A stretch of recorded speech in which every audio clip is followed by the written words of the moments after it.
Okay, we're live.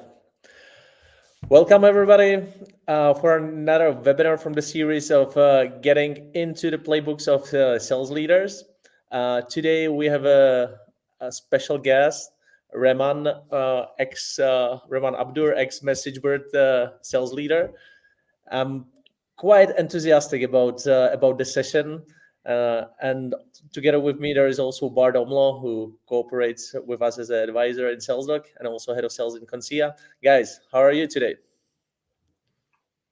Doing absolutely great. Quite excited for the upcoming conversation. Yeah. Yes. And you have the Netherlands in the house. You have two guys from the Netherlands with like at least strong glasses. I would always say. I also like that. So now looking forward, Jacob. And one with the gray hair. Okay, Yes. beautiful. Who's that? Who's that? I actually found out that I had one or two gray hairs today. Well, I'm getting there as well in 5 years. Okay. Yeah. Cool. So, guys, before we get into introduction, what was that going to be about? A bit of house rules. Again, we go through during the webinar, we go through three parts. That's one will be how Rehman reshaped his team, focusing into the enterprise. The second one is about how to get people onboarded, the right ones, and how to run the sales enablement. And the third one is how to manage the people.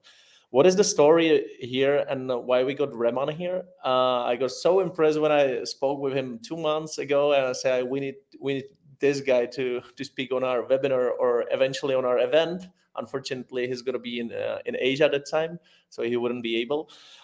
Rehman joined MessageBird as an employee 36 at that time, small scale up, not a unicorn status, but by that. And after 5 years, MessageBird managed to get to 700 employees, and Rehman had opportunity to build 3 of the sales teams, whereas the last one was the most successful one, and that's why we got you here. Cool. So, Rehman, let's open up the story and tell us a bit about the beginnings in MessageBird, and especially once you took over the last team and managed to transfer the team into the one of the highest performing ones in MessageBird, which is amazing. All right, let's get on with the story. Yeah. So I'll start right from the beginning. When I joined MessageBird, it definitely looked like a super promising startup. MessageBird had already raised a Series A, so there were early signs of success, at least from the investment community point of view, which was a good enough reason to join a funded company.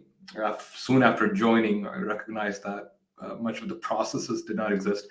In fact, we didn't have a real CRM at that point in time. We were using good old Google Sheets. And over the years, it has been an absolutely transformational story of how the company has grown from 0 to 1 and then 1 to 10. As to share some context about MessageBird operates in an incredibly complex space. And this includes a total of 22 different products and services that salespeople are selling. And this spans across the entire communication suite that a business might have to talk to their customers. This includes channels like SMS and email and WhatsApp and voice, et cetera. So the salesperson, there's always this question, what do I sell? Who do I sell it to? How do I make sure that I'm really hitting my quota? Should I be focusing on multiple SMB deals? Is that going to help me? Should I be focusing on high-value enterprise deals? But if I do that, then I'm also risking my pipeline because I'm not going to work so many deals at the same time. So there were a bunch of things. There are a bunch of things that any salesperson that's joining a company like MessageBird has to make decisions with and has to decide on how they're going to approach their market. Over time, it became quite apparent that there are specific patterns which are likelier to bring success, and there's specific type of quote unquote education that a salesperson needs to have, which is going to increase their chances of success. And that's how we ended up going from 0 to 1 and then 1 to 10, ultimately building a multi-million euro recurring business. Yeah, and this is this part going from SMB to enterprise. And by the way, I didn't mention the title of the webinar, and it's actually how to empower the sales team to make the enterprise deals. That's what's going to be the whole discussion about. So let's get into this one, because as you mentioned, it is quite tough switch for the salespeople and also for the management, especially mind switch, going from targeting 500 or 1,000 customers, we go to carpet bombing, into, hey, there is a short list of 30 of them, but if you win 2 of them, you hit your quota, or if you win 5 of them. So how did that happen? I think in every salesperson career, they do and they need to figure out what they're good at, and then complement that with a product that they're selling. In order to be successful at SMB, an organization needs a different type of setup, right? You definitely need to have a good PLG, a product-led growth engine, working. You need to have marketing, investing in both organic and inorganic channels. And you need a very specific kind of onboarding, which is very quick. All of this can work, but the challenge with doing SMB is sellers are almost never able to generate their own pipeline to attain their own quota and be in complete control of their destiny. And with enterprise, one of the realizations I've had is, as long as the salesperson's hungry, they can do whatever they want. They can achieve the world, because then they're in complete control of how many customers to talk to and how they can get to that revenue. So right at the beginning, SMB was really the only motion possible, because the products that MessageBird was selling and the setup we had surrounding the products itself did not really support an enterprise motion. Besides that, there's a huge thing about mindset. A lot of times salespeople are restricted by their own mindset in terms of what they are able to achieve and how big of a deal they're able to sell. So bringing changes in these aspects was absolutely essential. One, educating internal stakeholders that in order to close the 10 million euro deal, you need a slightly different setup. You need a very well performing, as an example, a post-sales team. And my good friend and MessageBird's VP customer success, Bobby, has built a world-class post-sales team to make sure that enterprise customers who are spending in millions or tens of millions can be supported. Outside of that, there's a bunch of certifications that you need as well. And this is just paperwork stuff, right? You need to be GDPR compliant. You need to have your ISO certification, yada, yada, yada, yada, yada. But once you have that, a lot depends on the salesperson's ability to really define what an enterprise sale is. So together with the team, and I'm talking about the most recent, the most successful thing, together with the team, one of the things we were able to do is just behind me in the background, you see a whiteboard. We got 3 large whiteboards, and we started drawing out what value a customer achieves when they buy MessageBird. And this has nothing to do with features. MessageBird has several competitors in the market, by the way, and all of the competitors are pretty much targeting similar enterprises. Mm-hmm. So we wanted to differentiate ourselves based on value. So what value can the business achieve? Is it reduced cost? Is it increased profitability? And if it is, then in which way do we influence that? And then how are we able to find the specific gaps any enterprise would have, address that, talk to the right stakeholder, build a network around the stakeholder? Enterprise deals are almost never, I might go as far as saying never, closed by a single individual. There's an entire buying committee. And if you're not influencing the entire buying committee, then you're doing a disservice not only to the sales cycle, you're doing a disservice to you yourself, to your own time, because you haven't scoped out all of the points where you could potentially fail. So mapping, yeah. If, like just a question to that, because I completely agree with you that the more people you have in a sense, in your buying committee, the higher the chance. So and we always talk in sales about having the right person. If you have the person that signs, if you have your champion, so let's say, then you're good to go. But actually, what you're saying is the bigger your circle of influence was, the higher the chances you're actually able to bring it in. I think 7 or 8 years ago, in a past job, I was about to close the biggest deal at that point. And for that deal, the champion was the CTO, and the CTO had given a verbal commit. We had done a POC. It was all set to go 2 days before the quarter signature was supposed to come in. Instead of the signature, I received an email from the CTO saying, "Hey, by the way, the CEO is not signing off. The deal's dead." That was a huge learning, that even though your buyer is the CTO, that buyer might not have full control and full power to sign your deal. And just using those principles, one of the things we've done is, again, not to say anything negatively about buyers, but more to say about salespeople themselves. I think salespeople tend to trust too easily. And one of the principles we followed was don't trust easily, and verify everything you believe. And just to add one more question. So, like, one of the things that everybody tries to do is predictability. Like, try to get some predictability in the forecast. And you could say that then, like, a metric of success could be the more people I have, the higher the chance that I will win the deal. So were you using, let's say, the level of engagement as a metric in, let's say, the way how you were talking to your sales colleagues, or the way how you looked at the predictability, or was it related to each other? The way I think about successful salespeople is, I think they're just they're glorified project managers. And in order for a project to succeed, one of the key aspects is definitely all of the stakeholders that need to be aligned, who are on the buying committee, who are on the buying side of things. So that's a key element. But outside of that, in order to accurately forecast a deal, it was critical to understand whether the buyer was forecasting the same deal from their end to their stakeholders. And only once the buyer fully committed that they have forecasted that they're going to start implementing this technology on this date, did we have the confidence that the deal is actually going to close. Because then it was the buyer's neck on the line if they have already communicated with their stakeholders as well.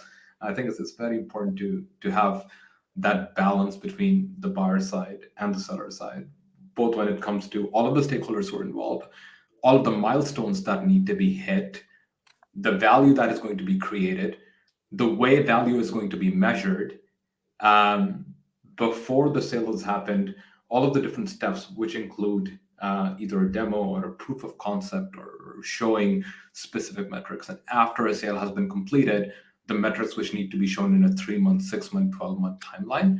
Because ultimately the goal is also not to just sell once. The goal is to create this long-term sustainable partnership where you've sold once, where you sold once, and that was just how you opened the conversation. And over the next 6, 12, 18, 24 months, you continue selling other products and services.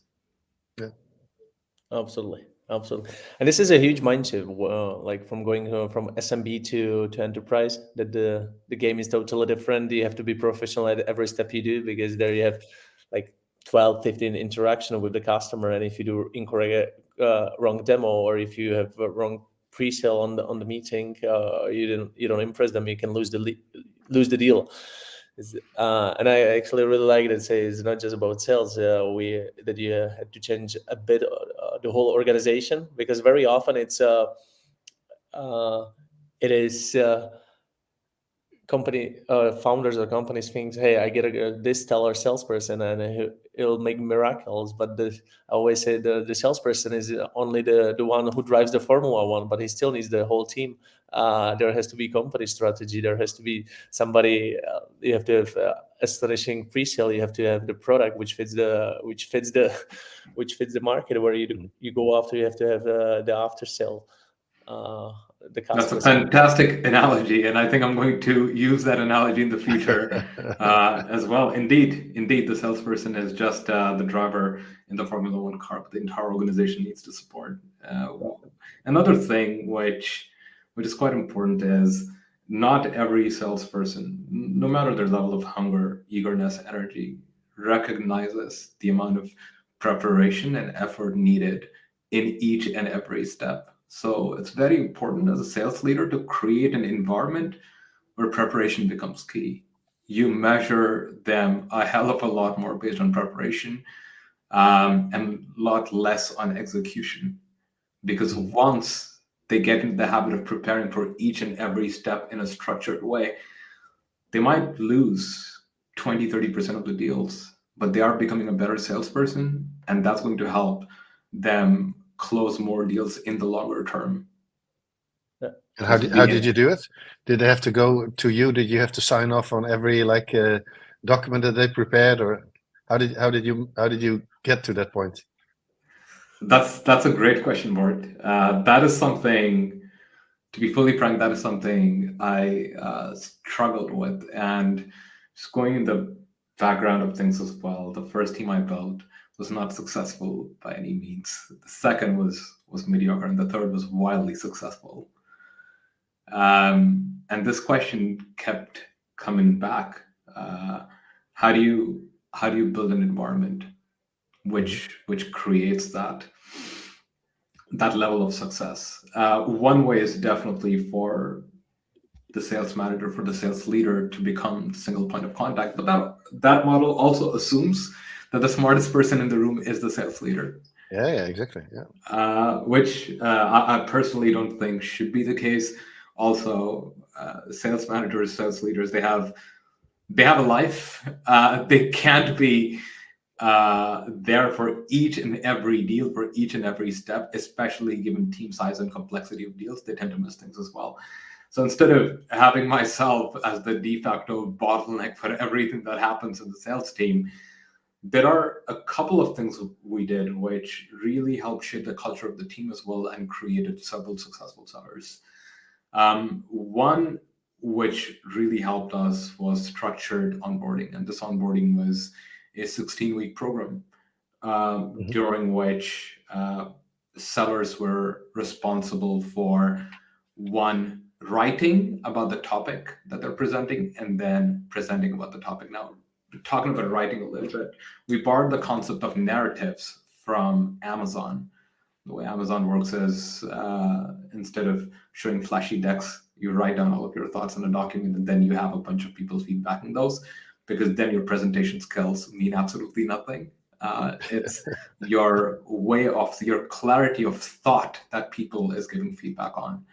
So every week, a seller would write about a topic that they know absolutely nothing about, and that's the best part or the fun part, because they've had 1 week to prepare this topic. They know they're not going to be great, nor is the expectation for them to be great. But based on their knowledge, everyone else is learning from the document, and everyone else is feedbacking on things that they believe are things to be improved on in the document. Besides that, and outside of that, they would have a role play where they would present a deck and pretty much simulate a customer meeting, for which the audience would be the rest of the team, and the rest of the team would feedback. So this pretty much created a super safe space for everyone to work hard on a topic, present it, get feedback from their peers in a way that felt like it's not offensive, it's not aggressive, and then continue moving on. And then once we knew that we had reached a certain level of maturity in terms of all of the knowledge that we needed to gain, we implemented weekly peer review sessions where, for any major deal which was in the pipe across the team, the person leading or running the team would come and present that to all of their peers, and their peers would feedback. And this would include multiple cycles. Imagine you're talking to an IKEA. For an IKEA, we would also do a peer review for the first discovery call, given the prospect or given the potential of a possible deal. For other deals, we would just run solution presentation in a peer review before it's being presented to the customer. So this really help salespeople find gaps, identify gaps from their peers, be honest with each other, and be really invested in each other's success as well. That's really nice. Yeah, can we get a little bit deeper? Because we jump already to the second topic, and that's also the sales enablement. So, does it mean that in MessageBird, if you hired new salesperson, it wasn't that you would give him the typical sales, like, "Hey, here is the sales presentation. Those are the value proposition. Those are the personas, and those are the ICPs you should go after," and you let them create it within those 16 weeks? MessageBird did offer a structured onboarding program. Even now, last I remember, there's a pretty long G sheet with all of the steps you need to do in your first 90 days in order to learn about the company. Many companies have this. Most companies have this. And it helps. It helps learn a little bit about the organization. It helps learn a little bit about the product. But I think there's a big gap between knowing a little bit about the product and a little bit about the company and becoming the best salesperson, the best version of yourself. So the onboarding program that I've built, highly unscalable because it requires humans. It requires a team setting where the team is actively giving each other feedback and actively learning, but highly, highly effective. So this was in parallel to the enablement that the organization was providing. And this just comes from personal belief that humans work and learn in a slightly different way than by reading decks. Yeah. Okay. And when you one of the things that I noticed, it was also interesting what you said in the beginning, that you when you started, you were employee number 36 and you're like in this hyper growth mode. So in a sense, and I also like the part where you said, well, especially with onboarding, but also probably during the cycle, that people actually train each other, they make each other better. But there's always a constant pressure of like, I don't have time, I need to perform, I don't have time to help with onboarding, I need to hit my numbers and my targets. And how did you manage to get time for, let's say, that salespeople that are just running around in the field actually take the time to onboard, to help the new colleague transition into new models from small to big deals? How are you able to handle that? The main KPI with which sales leaders or sales teams are measured is definitely revenue. So, Bart, you're absolutely right about that. The main thing, especially sales leaders wake up with, is thinking about numbers, go to sleep with is thinking about numbers, forecast, or another synonym of the same thing.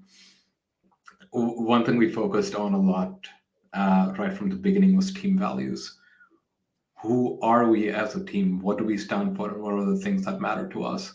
So not only was it important for us to be the top performing team globally, it was critical for us to be in an environment where we feel psychologically safe, where we feel empowered, and where we empower each other.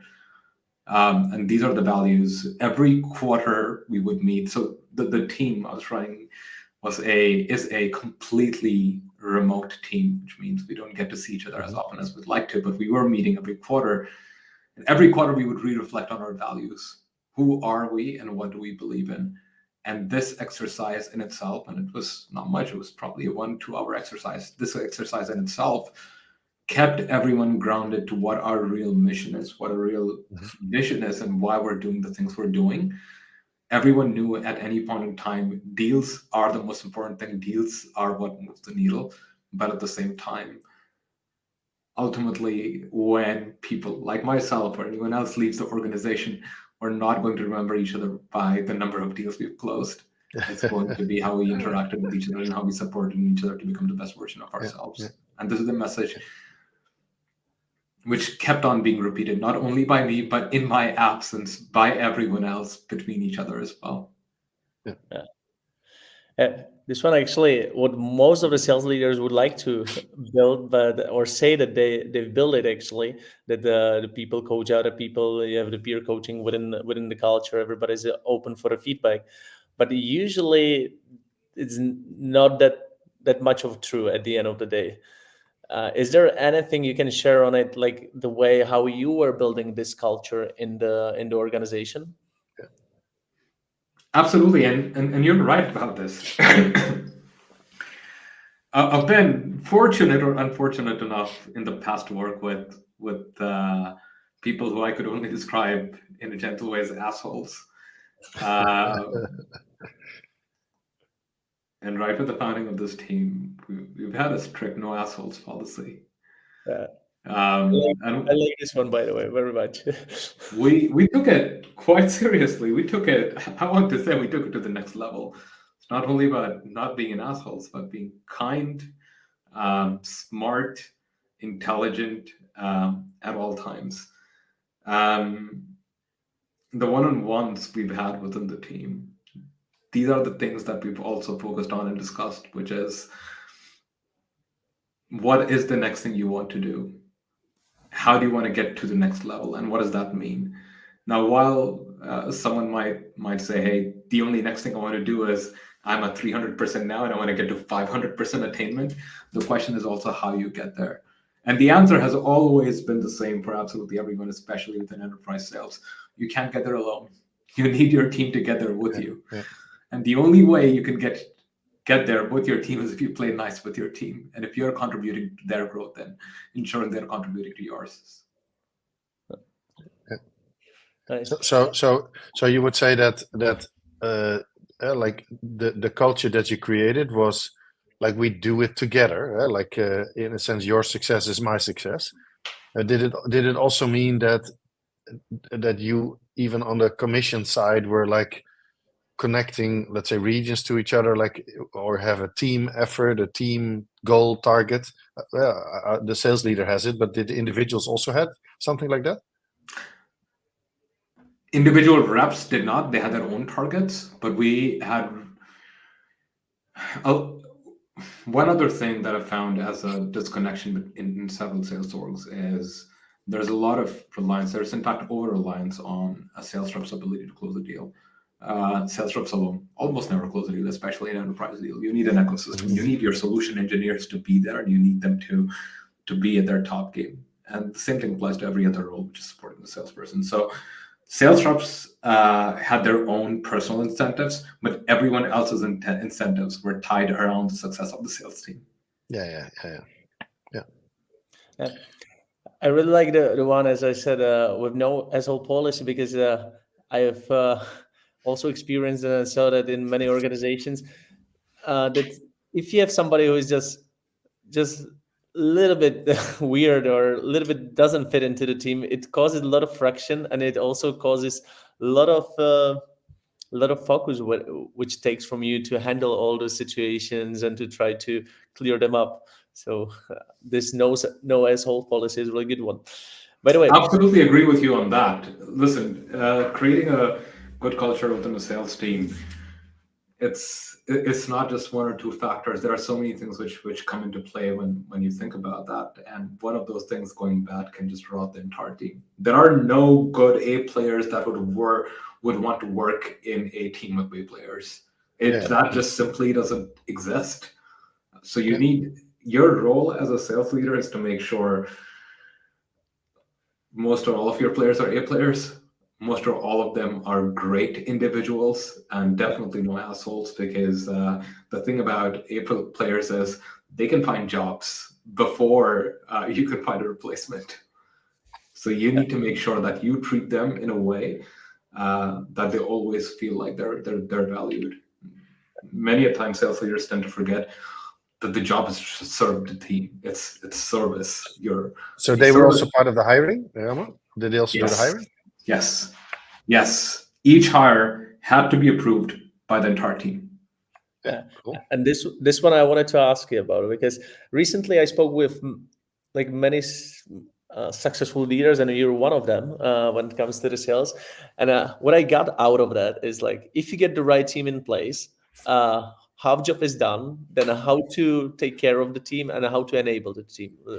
So that's the role of you as a leader. So I would like to ask you, like, what was exactly the recruitment process, or your tricks, how you did that, criteria you look at, the steps, the sell, which were in the in the recruitment process, whether they have to meet the whole team and so on. How did you validate that you got the A players? It's an incredibly hard thing to do. I'm not going to lie. It's an incredibly, incredibly hard thing to do. And I've had many failures during this process.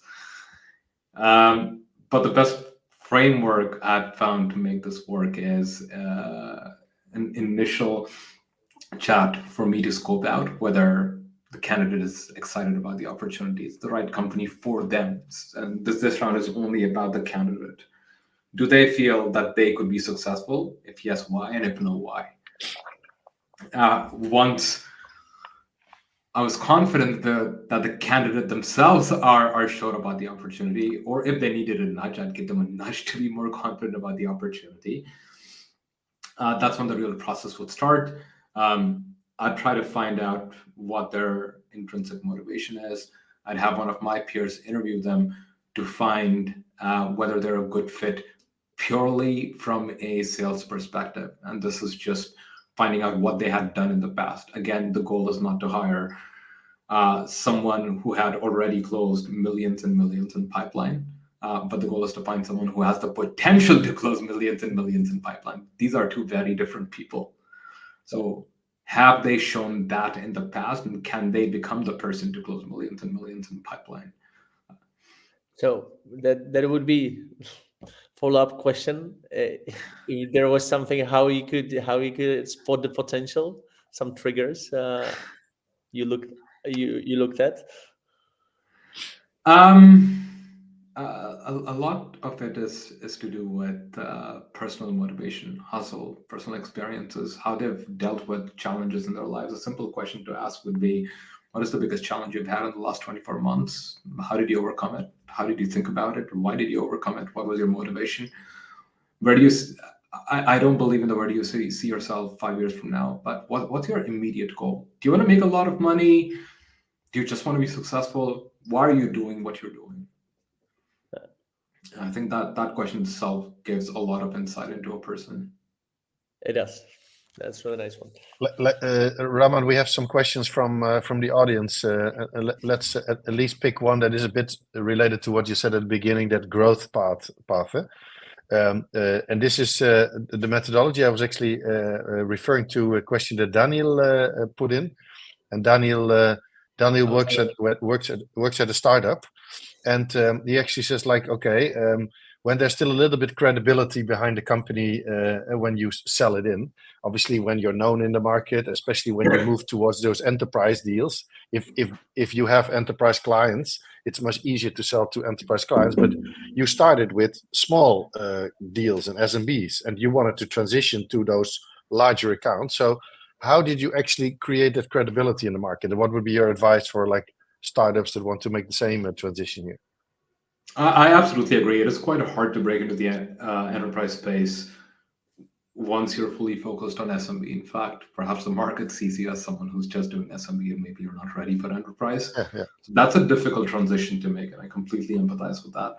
And it does make it a hell of a lot easier once you've closed a few enterprise deals to close with enterprise deals. But the question is, how do you go from, again, 0 to 1 when it comes to doing all things enterprise?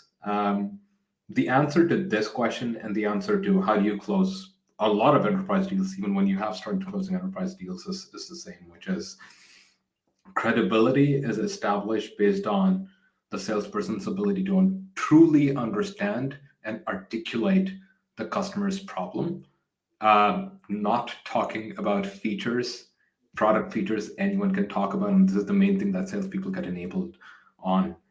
It's building a business case around the problem. It's building a story around the problem. It's educating the customer that, hey, this is really the scope of the problem. This is the status quo. If you do nothing today, this is what it's going to cost. Yeah. And if you do something, this is where you could go.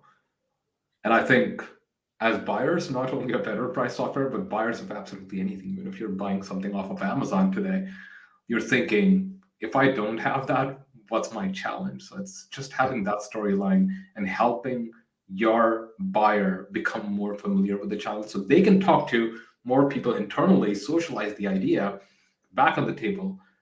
and hopefully also introduce you to more people who you could talk to. And that in a sense then brings the credibility that you need, because the company, let's say, they know that you understand them, so that if you come with your solution in the end, that at least you understand the problem. So that's the advice you could get in terms of credibility, also for like what more younger companies or smaller companies want to get from that 0 to 1. Then. Absolutely. Yeah, Absolutely. good.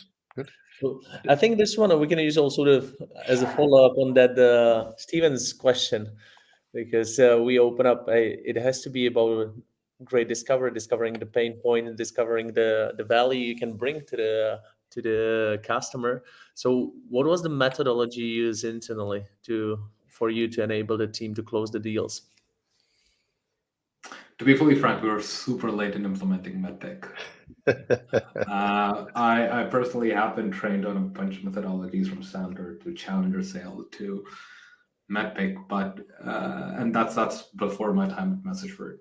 But at MessageBird, I was late to implement medpic. Say one of my regrets. But at the same time, medpic is just a methodology or framework that helps you guide a conversation in a specific way, and many a times medpic leads to the same path, which is, are you really able to understand your customer's main challenge, and are you able to articulate it? Can you educate them? Do you understand what steps are needed on their side to move things from point A to point B, and what are the different kind of challenges you'd be facing? So it's, in the absence of medpic-like framework, we just did this ad hoc. But if I could go back in time and change something, I would implement medpic earlier. It all sounds so easy, but actually those questions are super powerful, and it's quite interesting also once you lead the sales team, that on the weeklies, on the pipeline reviews, you ask pretty much the same bunch of 7-8 questions where you want to get the answer, and it totally changed the game how salespeople then control their pipeline and the deals, right? One of the biggest things is just a mindset change.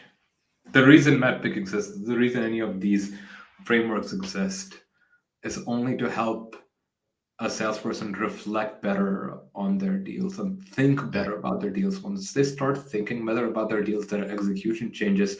Once their execution changes, they're magically just closing bigger deals. And I think also, like when you onboard new people, where we talked about, you talk the same talk. So you're able to, let's say, if you then evaluate, or if you then, at least in a sense, no matter what methodology you use, at least use something, that at least you have a common wording, a common understanding. Otherwise, even in that area, even culturally, if you grow internationally, that people can have a complete different perception on, let's say, the same thing that you mean. So I think that methodology can be a nice umbrella for that. I couldn't agree more on this. Not only do I think a methodology should be implemented in the sales team, this is an organization-wide implementation. Yeah. It shouldn't only be the sales leader asking, hey, what's the main metric you're driving? But if the head of marketing, the head of support joins in the call, they should be having the same discussions around the same topics, and the sales rep should be able to respond to things. Yeah. So we have another question that is related to that. We can even touch on that. Can be a bit quicker one, and that is, I think you can put it up, Jacob. But that is like, okay, we know the methodology, we know how you would approach it, but like, what kind of tools did you then actually use to support the team? You started with, like, when I came and joined, we had some Google Sheet, and that was it. I heard you're still using it in the onboarding, but how did you end up? Still Google? I could throw a bunch of names in terms of tools. We used Salesforce as the CRM. We used Lusha for as a data provider. At a certain point, we used Showpad as an enablement platform. At a certain other point, we use HighSpot as an enablement platform. The sales stack matters. It definitely helps. It helps you accelerate. But it's some principles which help you close those deals. You could have the best sales stack in the world. Yeah. That doesn't help. What really helps is can a salesperson accurately articulate what your problem is and how they're solving it, who they've solved for in the past, Yep. and as a buyer, make you believe that they are the right person to solve your problem as well. It's these things which matter. The tool that the team I built used the most was a tool called the airplane. We were on the road all the time. We were taking flights and we were in customer spaces. Nothing beats that. Yeah, this one I wanted to open up as a topic as well, because in the text tag I didn't hear any sales engagement platform like Outreach, SalesLoft, or High Velocity Sales by Salesforce. So what was the way for you to get on the meetings? You said airplane. So if you can get a little bit more, again, one level into the detail.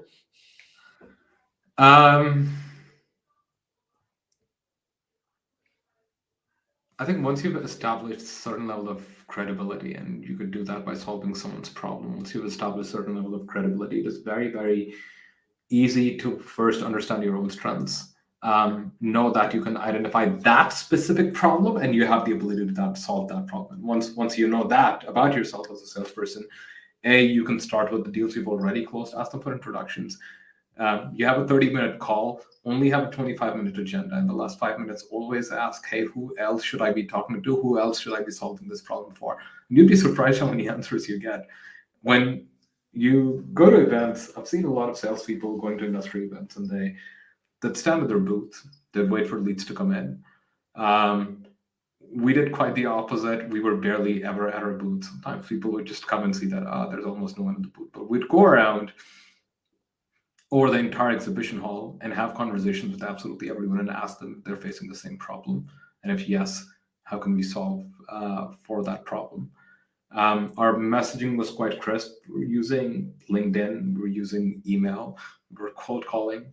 But before reaching out on any channel, we knew what the problem was, because these problems were for us to discover. And that's why preparation is key.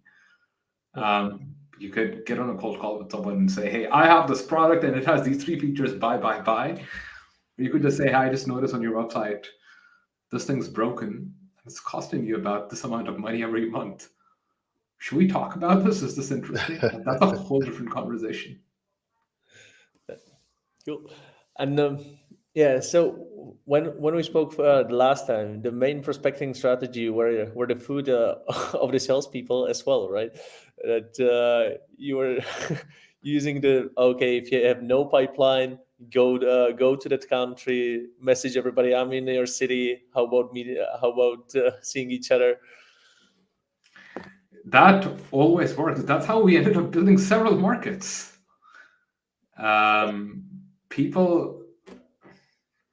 We eat food twice a day. People love food.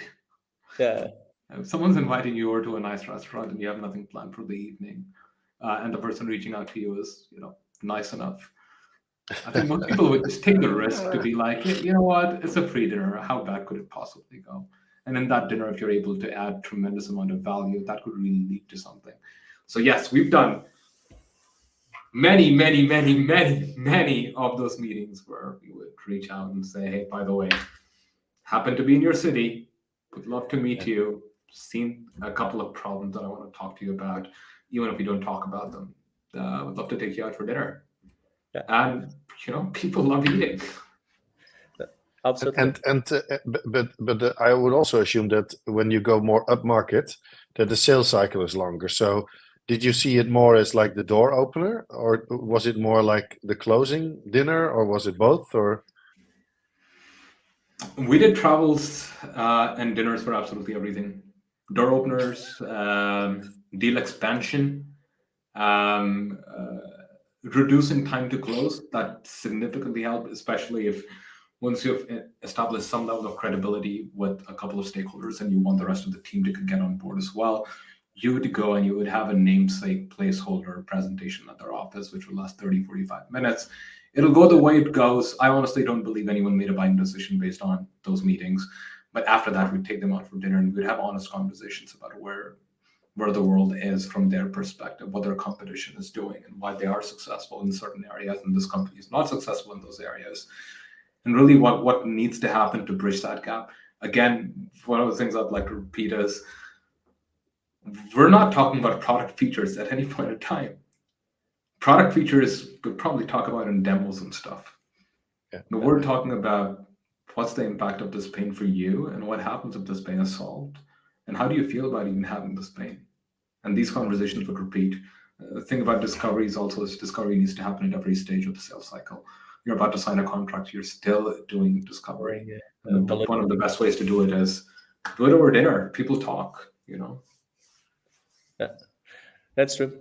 And I really like it also in a way that there was a push on the salespeople effectivity. Okay, do the qualification, meet them online, like have the lead gen done by BDRs, then you go for the meetings.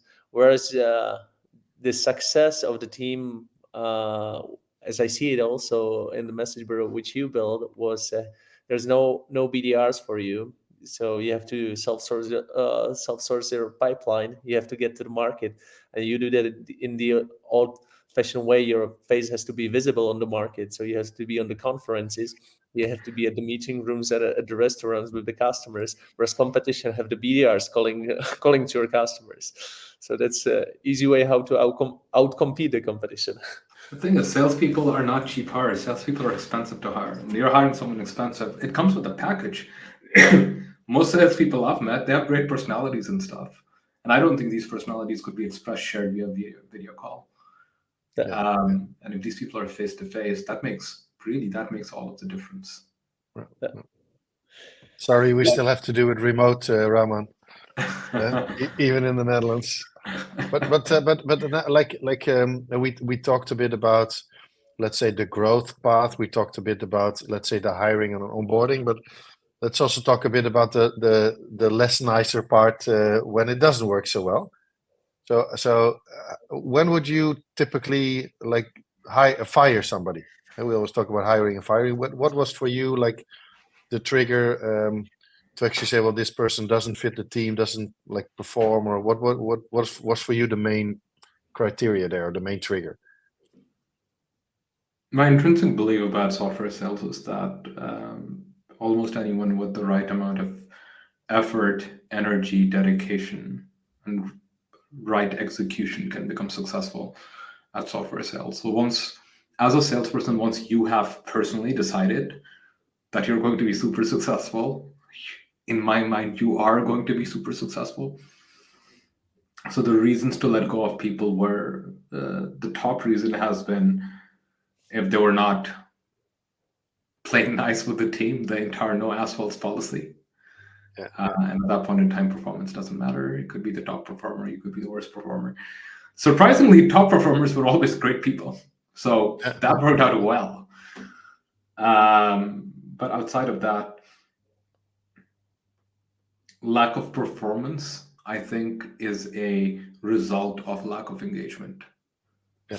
Because once you're surrounded with a super successful team and you're not performing, it's only because you're not investing enough time. If you are investing time into things, you have an entire team supporting you to make sure that you invest time in the right things. So by building a culture of performance, and by building a culture of supporting each other in the team, non-performance was then only a reason of not putting in the effort. And that was easy. Yeah, I think I 100% agree with you here. And I also think that, as a sales leader, you really have to look yourself in the mirror. If somebody's not performing, did you empower the person well enough? Did you coach the person well enough? Did you onboard the person well enough? Is the environment good enough? And obviously, if you can check all those boxes, then you could probably relate it to the person. But if you're really looking honestly, I think sometimes firing people is a bit of an easy way out. Person is not performing, it's a bad person, I get rid of him and I just hire a new one, which is drama. It takes you 9 months, 3 months to find, 6 months to onboard, and then hopefully they start performing a bit. But I really believe that's where the trigger is, to make sure to have all the boxes checked correctly. before you actually get into the mode of getting rid of a person. And if they're toxic, I assume you did the same. Immediately fire them. Like, don't hesitate, because it will not be better. Like, it will destroy your whole team in a number of weeks, I would almost say. And that's I've been very quite slow, Yeah? especially at the beginning of my journey. I've been quite slow at firing. Over time, I did get better to identify some ticks and be much faster at firing. But I fully agree with you. It's once you've built a machine that works, you have the right culture, you have many of the right folks on board, you have a high performing team. You have very few excuses not to perform after that. Yeah. Well, the product could be bad. That's that could be an excuse. But sometimes also I hear also people say it doesn't matter if the product is good or bad. If you have a good performance, they will sell it anyway. I'm not sure if in product-led growth, if that's really the case. But in a PLG motion, it would probably not work. But in enterprise motion, I've seen that products being sold like there's no tomorrow. Yeah, exactly. Yeah. Get it. With very big contracts. Yes. We won't call names, but business is done somewhere else. Yeah. Yes, we won't call names, but there are known businesses with broken products that sell a lot. Yeah. Cool. Yeah, I think we touched that topic as well. If we move a little bit into the management of the team, we discussed a lot about the culture which you wanted to build and which we actually built within the sales team. But if you define you as a leader, so what are the characteristics you follow and you stick to for your team? That's a great question. The characteristics or the values that I follow and I stick to. Humility is definitely top of mind. I think in order for a team to succeed, the leader needs to be humble. The entire team needs to be humble. You get many rejections along the way, externally, internally. Sales is a tough gig. A lot of no's along the way, and if you don't have the right humility, you could easily fail. Self-reflection is critical. There are times when the product is going to fail. There are times when your customer is going to fail. There's going to be many failures. But if you do not have the ability to self-reflect and understand what failed and what you personally could have done to make things different, what you've learned out of the situation, you're not improving, and you're not becoming a better seller. And there's in a world where I'm leading a team, there's no room for people who don't self-reflect. Hustle is critical. Yeah. Is there like a secret ramen sauce then on top of this? Why do people like working for you? I don't know if they like working for me. Okay. They're not in the room, so let's assume that they like working with you. The good thing is I didn't have any proactive churn in the team. I think the reason from the stories that I've heard from people reporting to me, the reason they've enjoyed working with me is because of the coaching, the guidance, and more importantly, salespeople love to feel the support. And I've always been there to support them in every way, shape, and form, whether it's with their deals, whether it's things happening on the personal front. The thing is, we sometimes want to. I don't believe in this entire separation between work and life. And the reason for that is everyone spends 8 to 12 hours a day working, and they spend another 8 hours sleeping. So they have very little time for life after that. In my mind, the whole thing is one. You have your work and you have your personal life and everything happens, and one influences the other. If you're successful in your work life, you're happier in your personal life. And if you're unhappy in your personal life, your work life suffers as a matter. So just creating a culture where everyone was able to openly share any of the things bothering them and being empathetic towards challenges. We're humans at the end of the day, and supporting them through them no matter what where the challenge is coming from. Really looking out for how can I make this person realize the best version of themselves has always helped. Perfect. Cool. I think we're reaching to the end. Unless Bart, you have any specific question? No, not a specific question. I think it's like probably can wrap up a couple of things that I really liked about what you said, and one of the things that I really liked about that part where you said, well, like the sales is a project manager. That it's like managing the environment, managing the whole, see the deal as a project, do your preparation in every step. That's also one of the things that you said that I really like, and I think that what I also hear you saying is, like, obviously you need to build a good sales machine, but how important it is, especially for the bigger deals, because the bigger deals don't are less transactional, more people related, that it's also so important that you really build a sales culture or team culture of like reflection with like certain humble culture, safe culture. And I think in a lot of organizations that is not always the case. So I really like that approach, and yeah, thanks for sharing. I really appreciate it. Yeah. This one is also one of the highlights which I have here, to build a real feedback culture in the organization. So how can you be better every day? And also there is no blaming in the organization. You did that or you did that. So there is a safe space for the team how to do the reflection, and then actually uh, operate better the next time. So it's also particularly what I liked and a lot, that it's not about functions and features, but it's actually about understanding the customer's perspective, understanding how can I make the customer more successful, and what has to happen actually on their side. How can I educate them? How can I enable them to also buy the solution? So these ones were really good points, Rehman. Is there any last thing, Rehman, that you want to, let's say, tell the people that are listening that they should either stop doing or start doing now after this webinar? I just have one tip. I think sales is an incredibly stressful job, and people often forget to have fun while doing it. Yeah, It's quite important to have a smile on your face and face all the challenges with a bit of a laugh. You know, things happen. Sales is also a high paid profession, and most of it is because of the mindset you need to have. So work on your mindset; everything else will follow. yeah. That's a good one. Cool. Thank you very much, Rehman. Maybe last question. What are you building right now? If it is not secret. I'll be able to share that in a couple of months.